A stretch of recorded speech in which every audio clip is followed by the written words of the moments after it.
오늘 여러분과 더불어서 우리 영혼의 그 본질에 대해서 하나님의 그 가르침이 어떠한지를 함께 또 생각해보는 그러한 시간을 갖도록 하겠습니다. 우리가 또 믿음의 길을 걸어가면서 이 영혼에 대한 문제는 후차적으로 이렇게 배제시켜버리고 눈에 보이고 날마다 이렇게 접하는 이 육적인 어떤 삶에만 급급하며 살아가는 많은 또 우리 인생을 바라볼 수 있습니다. 그래서 우리 삶의 본질이 어디에 있는가를 먼저 우리가 이해를 했을 때 영혼 문제에 대한 내용을 배제해버린다면 참으로 육적인 장면만 바라보게 되면 하나님 믿는 일이 굉장히 참 어려울 수가 있습니다. 하나님을 믿는데 왜 사도들은 저런 핍박을 당할까? 왜 하나님을 믿는 사람들의 그 가정이 저런 어떤 어려운 풍파 가운데 있을까?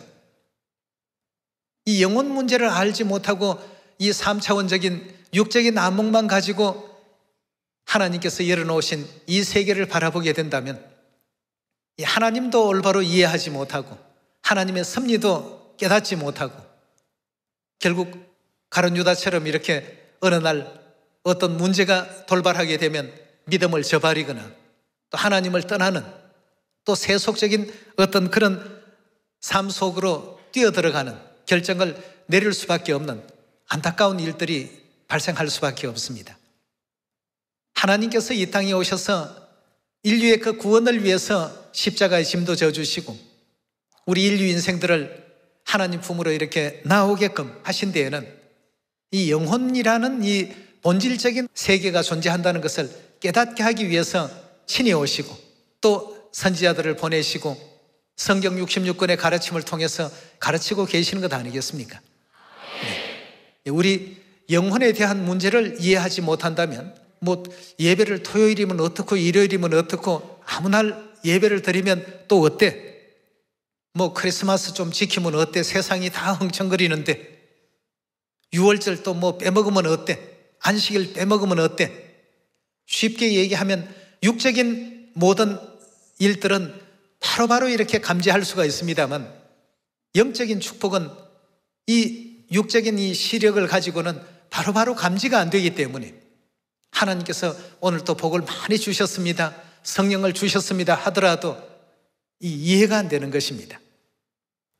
그래서 오늘 여러분들과 저는 이 영혼에 대한 이 문제를 다시 한번 재정비해 보시고 왜 믿음의 선진들이 때로는 헐벗고 굶주리고 핍박받아가면서 40의 하나 감한매를 감당하면서 그런 삶을 살았을까?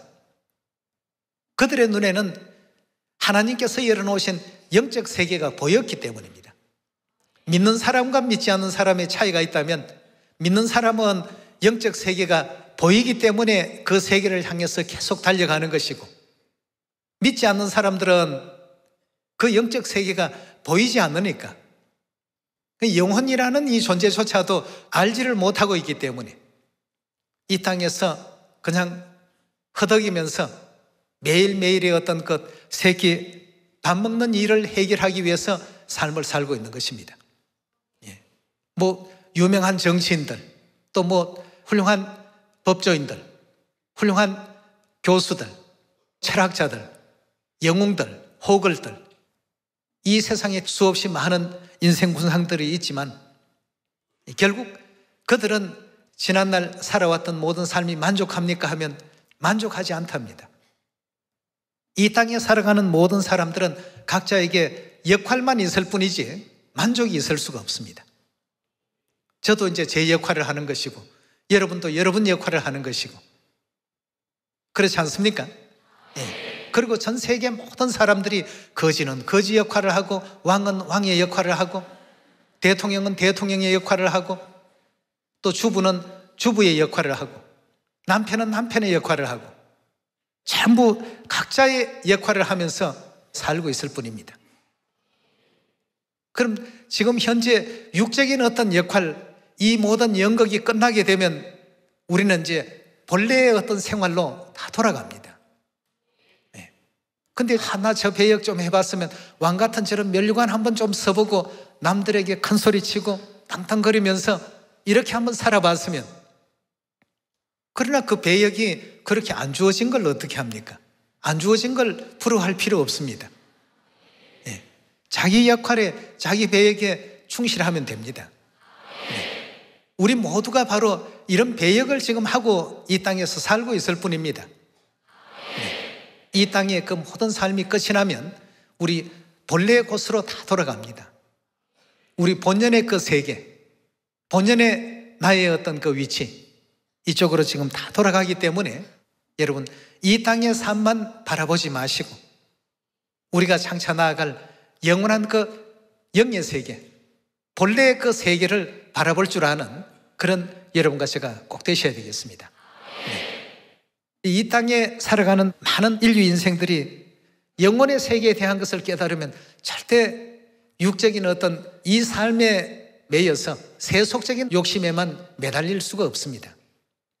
그래서 예수님께서 2000년 전 이 땅에 오셔서 잠시 있다가 없어질 이 땅의 것만을 위해서 너무 많은 열정과 정열을 다 그렇게 쏟지 말라.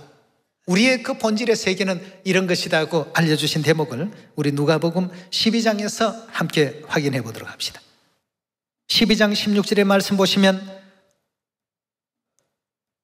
또 비유로 저희에게 일러 가라사대 한 부자가 그 밭에 소출이 풍성하매 심중에 생각하여 가로되 내가 곡식 사둘 곳이 없으니 어찌할꼬 하고 또 가로되 내가 이렇게 하리라 내 곡간을 헐고 더 크게 짓고 내 모든 곡식과 물건을 거기 사두리라. 또 내가 내 영혼에게 이르되 영혼아 여러 해 설 물건을 많이 사두었으니 평안히 쉬고 먹고 마시고 즐거워하자 하리라 하되 하나님은 이르시되 어리석은 자여 오늘 밤에 내 영혼을 도로 찾으리니 그러면 내 예비한 것이 네 것이 되겠느냐 하셨으니 자기를 위하여 재물을 쌓아두고 하나님께 대하여 부여치 못한 자가 이와 같으니라 구했습니다. 여기서 왜 이 부자에 대해서 예수님께서는 어리석다라고 이렇게 지적을 하셨을까? 이 부자는 자신의 본질의 그 삶이 영혼에게 있었다라는 사실을 깨닫지 못하고 사는 사람입니다. 그저 이 땅의 것만 관심을 갖고 이 땅의 것만 눈을 지금 돌리고 사는 그런 삶이기 때문에 어리석다라고 했습니다. 그건 하나의 어떤 그게 역할에 불과한 것인데 그것이 정말 자기 것이냐 말이에요.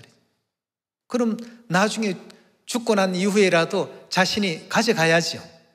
아니 그렇습니까? 그래서 고사에는 공술에 공숙을 하는 말도 있고 알렉산더 대왕도 자신이 죽게 되면 손을 좀 관 밖으로 이렇게 내놓도록끔 그렇게 유언을 하고 죽었다고 하지 않습니까? 그 왜 관 밖으로 손을 내놓으라는 유언을 했는가? 온 세계를 다 호령할 것 같고 온 세계를 다 자기 소유로 집어삼킬 것 같이 했지만 결국에 남는 것은 이 빈손이더라 말이죠. 가져가는 건 아무것도 없더라 하는 것을 교훈적으로 보여주기 위해서 자기의 그 손을 관 밖으로 나올 수 있도록끔 그렇게 해달라는 유언을 남겼다는 유명한 또 일화가 있습니다. 여기도 지금 보니까 어리석은 자여 오늘 밤에 내 영혼을 도로 찾으리니 그러면 내 예배한 것이 네 것이 되겠느냐. 이 부자의 삶은 심중에 이르기를 곡식 사둘 것이 많으니 또 소출이 풍성하니 이 어찌할꼬 곡간을 헐고 더 크게 짓고 앞으로 뭐 여러 해 동안 설 물건을 많이 사두었으니 이제부터는 평안히 쉬고 먹고 마시고 즐기며 그렇게 지내야 되겠단 말이죠. 오직 영혼에 대한 생각은 이 부자는 1%도 지금 하고 있지 않습니다. 이 점을 예수님께서는 어리석다라고 첫 지적을 하셨고 자신의 영혼이 언젠가는 반드시 소환될 존재라는 사실을 깨닫지 못하고 지금 살고 있기 때문에 이래서 예수님께서 두 번째 그 점을 어리석다라고 했습니다. 그 다음 세 번째 어리석다라고 지적하신 것은 당연히 준비해야 될 영혼에 대한 세계를 준비하지 못하고 이 땅에 육적으로 누릴 것에 대해서만 준비하면서 일생의 어떤 시간을 다 보내고 있기 때문에 이 점을 어리석다라고 이렇게 지적을 하고 있습니다. 그래서 예수님께서 비유 가운데 오늘 밤에 내 영혼을 도로 찾으리니라고 이렇게 말씀을 주셨습니다. 도로 찾는다는 것은 쉽게 표현한다면 소환이라고 표현할 수 있지 않습니까? 그래서 오늘 제목이 갑작스런 소환입니다. 갑작스런 소환. 그 총감독이 하시는 말씀이 당신 연기하는 거 형편 없으니까 오늘로 끝이요. 이제 그 역할은 다른 사람이 할 거니까 당신은 오늘로서 끝내라고 한다면 자신은 오직 그것만 바라보고 일생의 모든 정열을 다 쏟아두었는데, 이래서 예수님께서 갑작스런 소환이 있게 될 때에 당황하지 않을 수 있는, 모든 것을 예비할 수 있는 이런 사람이 지혜로운 사람이라고 이렇게 일러주고 계십니다. 우리 모두가 다 소환됩니다. 소환되는 그 방식이 어떤 사람은 전쟁으로, 어떤 사람은 질병으로, 또 어떤 사람은 사고로, 그 소환되는 어떤 형태가 다를 뿐이죠. 이 세상에 태어난 모든 사람에게는 반드시 하나님께로부터 소환령이 떨어지는 그런 시간이 분명히 옵니다. 그때 당황하는 사람이 있고, 그런 어떤 순간이 오면 오히려 더 기뻐하는 사람이 있습니다. 하나님이 계시는 그 영화로운 세계로 가게 되었구나 하고 이렇게 또 기뻐하는 사람이 있는가 하면, 나는 아직까지 나이도 30대밖에 안 됐는데 저승사자가 오게 되면 자존심 상해서 못 간다고 전해라 하고 하는 그런 노래까지 나올 정도로 말이죠. 예? 대중 가요에 그런 어떤 가사 말들이 있죠. 아직 갈 때가 안 돼서 못 간다고 전해라 말이죠. 우리가 전하고 말고 할 입장이 아닙니다.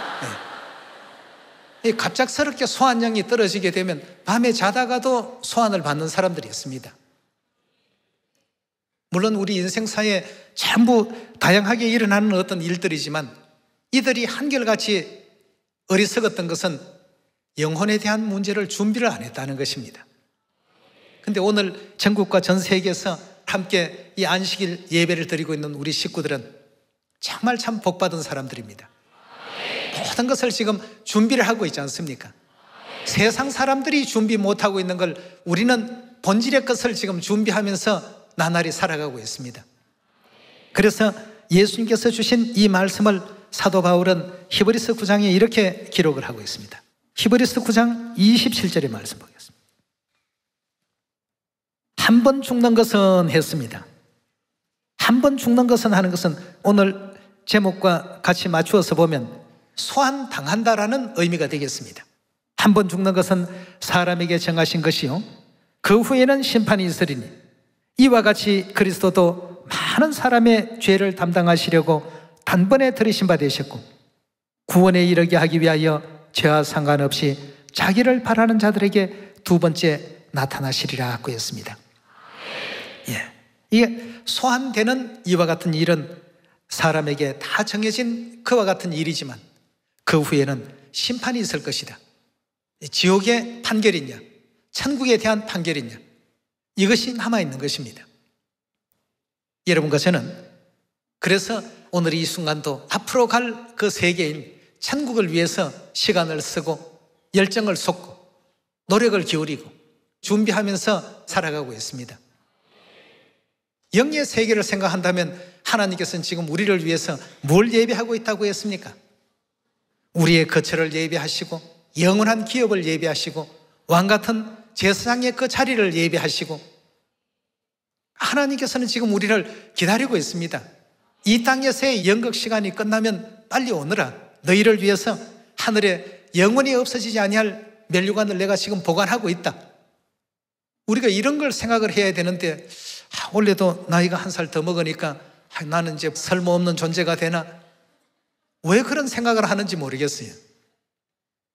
그건 세상 사람들이 하는 생각이고, 우리 시온의 자녀들은 하나님께서 예배해 놓으신 천국을 생각한다면 얼마나 기쁩니까? 한 살 더 먹으니까 천국이 그만큼 더 가까워지고 있는데, 안 그렇습니까? 이제 곧 하나님 뵙는데 얼마나 설렙니까? 이 조만간에 하나님께서 소환하시게 되면 천국 문이 쫙 열릴 것이고, 그 천국 문을 향해서 나아갔을 때 하늘의 천천만만의 천사들이 환영해 줄 것이고, 그동안 믿음 지켜오느라고 애 많이 썼습니다. 이 사도 바울은 그런 어떤 광경을 생각하면서 늘 설레는 마음에서 복음을 했습니다. 외적인 어떤 핍박과 환난들, 그건 사도 바울의 어떤 신앙에 영향을 줄 수가 없었습니다. 여러분도 저도 이제 그런 복음의 길을 걸어가야 되겠습니다. 그러나 믿지 않고 이 땅에서 소환당하는 사람들은 벌 받는다는 것 아니까 그것이 이제 불안하니까 죽기를 무서워하고 두려워하고 벌벌 떨고 겁을 냅니다. 그러나 우리는 하나님께서 소환하시면 얼마나 기쁩니까? 믿음 안에 있는 우리 시온의 자녀들은 하나님께서 부르신다면 굉장히 기분 좋습니다. 기쁩니다. 이 하나님께서 우리 자녀들을 부르실 때와 믿지 않는 자들을 소환하실 때에는 차이가 있습니다. 그래서 우리가 이 땅에서 그런 준비를 하고 있는 거 아닙니까? 하나님의 자녀의 권세를 하나님께서 허락하시겠다고 하신 그 삶을 여러분들과 제가 살고 있는 것입니다. 영혼에 대한 문제를 생각지 못하는 사람들은 전부 어리석은 사람들입니다. 언젠가 소환될 것인데 아무런 준비도 없이 있다가 그런 어떤 급작스러운 일을 당하게 되면 그때야 뭐 울고 불고 난리가 납니다. 여러분, 하나님을 믿고 산다는 것이 얼마나 참 복된 일입니까? 우리 영혼의 세계가 없다면 모르지만 영혼의 세계는 분명 존재합니다. 반드시 존재한다는 것을 우리가 절대적으로 믿고 하나님께서는 믿는 자들을 부르실 때와 믿지 않는 자들을 소환하실 때, 부른다는 의미는 똑같습니다만 그 뒤의 결과는 엄청난 차이가 있다는 것을 꼭 생각을 하시고 이 땅 위에 잠시 잠깐의 어떤 그 도락과 잠시 잠깐의 그 쾌락에 눈이 흐트러지지 마시고 오직 천국을 향해서 아버지 어머니 걸어가시는 그 길로만 걸어갈 수 있는 한 해가 꼭 되시기를 부탁드리겠습니다. 요한계시록 20장 11절입니다. 또 내가 크고 흰 보좌와 그 위에 앉으신 자를 보니 땅과 하늘이 그 앞에 피하여 간 데 없더라. 12절입니다. 또 내가 보니 죽은 자들이, 이 땅에서의 우리가 볼 때는 죽은 자라고 이렇게 표현합니다만 영은 죽지 않습니다. 그래서 그 영혼이 죽은 자들이 물론대수하고 어디에 있더라고요? 하나님의 보좌 앞에 전부 서 있더라고 했습니다. 그 보좌 앞에 섰는데 책들이 펴있고 또 다른 책이 펴졌으니 곧 생명책이라. 죽은 자들이 자기 행위를 따라 책들에 기록된 대로 뭘 받더라고요? 한 번 죽는 것은 사람에게 정하신 것이요 그 후에는 뭐가 있다고 했습니까? 자, 여기에 이제 지금 그걸 받기 위해서 그 영혼들이 서 있습니다.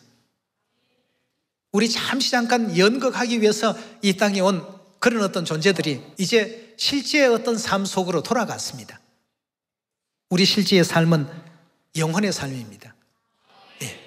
12절의 말씀 다시 보시면 또 내가 보니 죽은 자들이 물론대수하고 그 보좌 앞에 섰는데 책들이 펴있고 다른 책이 펴졌으니 생명책이라.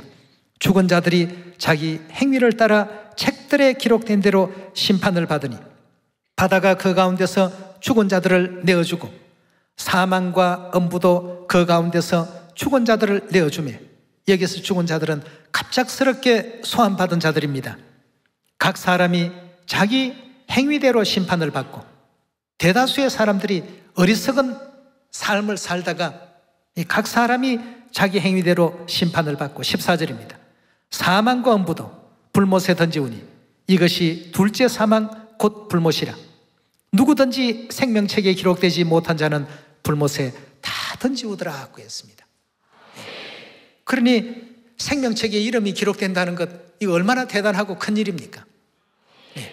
이 우리 하나님께서는 우리를 생명책에 이름을 농명시켜 주시기 위해서 침례라는 제도를 만들어 놓지 않았습니까? 한 영혼이라도 더 이 불못에 들어가기 전에 인류 인생들에게 영의 세계에 대한 것을 우리가 속히 전파하시고 또 알려주어서 생명책에 그 이름이 다 농명될 수 있도록끔 인도할 수 있는 여러분과 제가 꼭 되셔야 됩니다. 그렇지 않으면 다 어떻게 된다고요? 생명책에 기록되지 못한 자들은 다 불못에 던지우더라고 했습니다.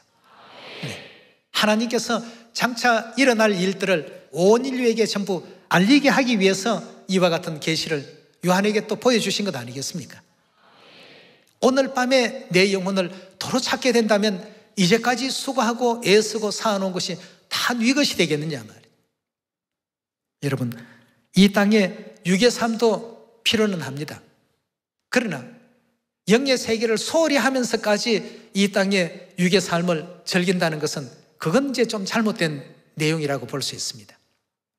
그래서 우리 아버지의 가르침 가운데서도 어리석은 자는 현실의 어떤 일만을 생각하지만 지혜로운 사람은 장래의 일을 생각하는 사람이라고 말씀 주지 않았습니까?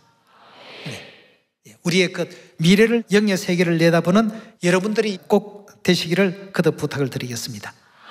그리고 누구든지 생명책에 기록되지 못한 자는 다 불못에 던지울 이와 같은 일들이 벌어지기 때문에 인류 인생들에게 가장 필요한 존재가, 좀 전 우리 히브리 9장 27절의 말씀을 보니까 그리스도도 많은 사람의 죄를 담당하기 위해서 단번에 자기를 들이신 바 되셨고 또 구원에 이르게 하기 위해서 자기를 바라는 자에게 두 번째 나타나신다고 되어 있죠. 그럼 자기를 바란다라고 하는 사람들은 어떤 사람들입니까? 기다리는 사람들. 네. 병아리가 달걀을 깨뜨리고 새 생명으로 탄생되는 것과 같은 이런 일을 할 수가 없습니다. 병아리도 스스로는 못해요. 스스로 못하기 때문에 병아리 그 결안 안에서 나올 때가 되면 안에서 엄마에게 신호를 합니다. 엄마 나 지금 나갈 때 다 됐어 하고 톡톡톡톡 치거든요. 그럼 엄마가 그 소리를 듣고 그 부분을 쪼아줍니다. 구멍을 내줘요. 줄탁동시라는 그런 이제 고사성어가 있죠. 안과 밖에서 동시에 연합하고 화합하는 어떤 그런 역사가 일어나야 되겠습니다. 그래서 그 히브리서 9장에서도 그리스도께서 이 땅에 오시지 아니하시고는 우리 스스로는 구원에 이를 수가 없기 때문에 자기를 기다려온 자들에게 구원 주기 위해서 두 번째 나타나신다라고 이렇게 성경은 말씀하고 있습니다.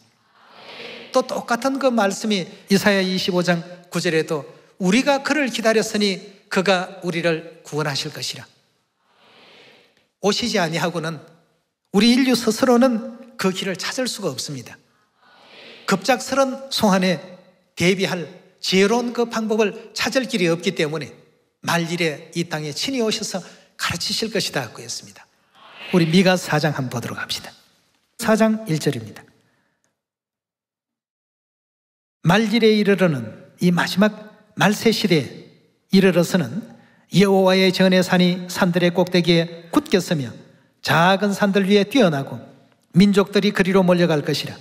곧 많은 이방이 가며 이르기를 오라 우리가 여호와의 산에 올라가서 야곱의 하나님의 전에 이르자.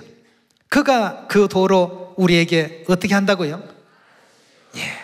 이 친히 가르치시러 이 땅에 오실 것이라고 했습니다. 우리가 그 길로 어떻게 한다고요? 우리 스스로는 갑작스러운 그 소환에 지혜롭게 대처할 수 있는 방법이 없었습니다. 그래서 그리스도께서 친히 자기를 바라는 자들을 구원에 이르게 하기 위해서 직접 오시기만 하는 것이 아니라 모든 것을 이제 가르치신다고 했습니다. 하늘 어머니의 존재를 가르치시고 또 유월절과 안식일을 가르쳐 주시고 구원과 영생에 대한 장차 하늘의 왕 같은 제사장이 그 영광의 그 면류관을 설 수 있도록 우리에게 가르치실 것이라. 우리가 그 길로 행하리라 하리니 이는 율법이 어디에서 나온다고요? 시온에서부터 나올 것이요 여호와의 말씀이 예루살렘에서부터 나올 것이라고 했습니다. 갑작스런 우리 인류 인생의 그 소원들이 이루어지기 이전에 이 땅에 오셔서 그 영혼의 세계를 지혜롭게 맞이할 수 있는 이런 길들을 직접 가르치시고 예비할 수 있도록 인도하신다고 했습니다. 여러분, 우리에게는 영혼의 존재가 분명히 있습니다. 이 세상에 77억 인류 인생들 대다수가 영혼 문제에 대해서는 그다지 관심을 갖지 않습니다. 심지어는 하나님을 믿는다라고 하는 교회 사람들조차도 영혼에 대한 어떤 문제보다도 이 땅의 어떤 문제를 더 중하게 여깁니다. 그러니 우리 하나님께서 더하지도 말고 빼지도 말라. 이것이 바로 너희가 가장 지혜롭게 대처할 수 있는 그런 방법이다 하고 하나님께서 다 이 성경 66권을 통해서 알려놓지 않았습니까? 그리고 마지막 끝에 뭐라고 말씀을 주셨죠? 계시록 22장 18절에 이 성경 말씀에서 누구라도 더하지 말라. 누구든지 이 말씀에 빼지 말라 말이죠. 오늘 이런 그 모든 문제들을 다시 생각하면서 친히 오셔서 시온에서 율법을 선포하시고 우리 인류 인생을 구원의 길로 인도해 주신 그 하늘아버지 어머니를 우리 모두가 만났다는 것에 대해서 다시 한번 아버지 어머님께 감사와 영광과 찬양을 돌리지 않을 수 없습니다. 디모데후서 4장 2절의 말씀 보겠습니다. 너는 말씀을 전파하라. 때를 얻든지 못 얻든지 항상 힘쓰라. 범사의 오래 참음과 가르침으로 경책하며 경계하며 권하라. 하나님께 가르침받은 이걸 알려야 됩니다. 가르쳐줘야 됩니다. 세상 사람들이 그걸 모르고 있기 때문에 눈에 보이는 이 세계가 정말 현실의 세계인 줄 착각을 하고 있다는 것입니다. 우리 리얼 라이프는 뭡니까? 영의 세계입니다. 우리 하나님께서는 이런 것을 자꾸 알리고 가르치고 전파하라는 뜻에서 2절에도 너는 말씀을 전파하라. 때를 얻든지 못 얻든지 항상 힘써라. 범사의 오래 참음과 가르침으로 경책하며 경계하며 권하라. 때가 이르리니 사람이 바른 교훈을 받지 아니하며 귀가 가리워서 자기의 사욕을 쫓을 서성을 많이 두고 또 그 귀를 진리에서 돌이켜 허탄한 이야기를 쫓으리라. 그러나 너는 모든 일에 근신하며 고난을 받으며 전도인의 일을 하며 내 직무를 다하라. 관제와 같이 벌써 내가 부엄이 되고 나의 떠날 기약이 가까웠도다. 내가 선한 싸움을 싸우고 나의 달려갈 길을 마치고 믿음을 지켰으니 이제 후로는 나를 위하여 무엇이 예비되어 있다고요? 하나님께서 모든 우리 시온의 자녀들의 면류관을 지금 보관하고 계십니다. 바울은 하나님께서 예배해 놓으신 그 의의 면류관, 그걸 굉장히 기대했습니다. 그 의의 면류관 서는 날들이 빨리 왔으면 좋겠단 말이죠. 그러나 하나님께서 너 아직까지 사명이 있으니까 아직 소환하기는 멀었다 하고 사명을 감당하라고 그렇게 놔두시니까 이 땅에서 때로는 참 줄이기도 하고 때로는 헐벗기도 하고 어려움과 여러 가지 그 핍박과 환난을 당했지만 항상 그때마다 바울에게 힘을 주었던 것은 하나님께서 예배하고 있을 그 영원한 세계, 그 세계 면류관을 바라보면서 자기 면류관을 보관하고 계실 그 하나님의 모습을 생각하면서 너 오면 씌워주려고 내가 지금 기다리고 있단 말이에요. 그 소망을 가지고 열심히 다름질했습니다. 여러분, 우리가 하나님을 믿는다는 것은 그냥 안식일만 돼서 교회만 나오는 것이 아닙니다. 비록 때로는 좀 공공하고 때로는 여러 가지 어려움도 있고 시련이 있다 할지라도 천국이 있다는 이 사실이 얼마나 우리에게 큰 위로가 되고 위안이 됩니까? 우리가 전하는 이 복음은 행복 티켓을 나눠주는 거나 똑같습니다. 행복을 나눠주는 그런 여러분과 저의 일이 또 되기를 바라겠습니다. 나를 위해서 예비하실 그 면류관, 참 얼마나 대단한 면류관을 준비하고 계실까? 그 아버지께서 면류관을 씌워주실 때 내 기분은 어떨까 말이죠. 이런 걸 생각하면서 믿음의 어떤 행보를 열심히 또 달려갈 수 있는 하나님께 큰 사랑받는 우리 전국과 전 세계 시온 자녀들이 다 되어주실 것을 부탁드리면서 말씀 이것으로 마치도록 하겠습니다. 감사합니다.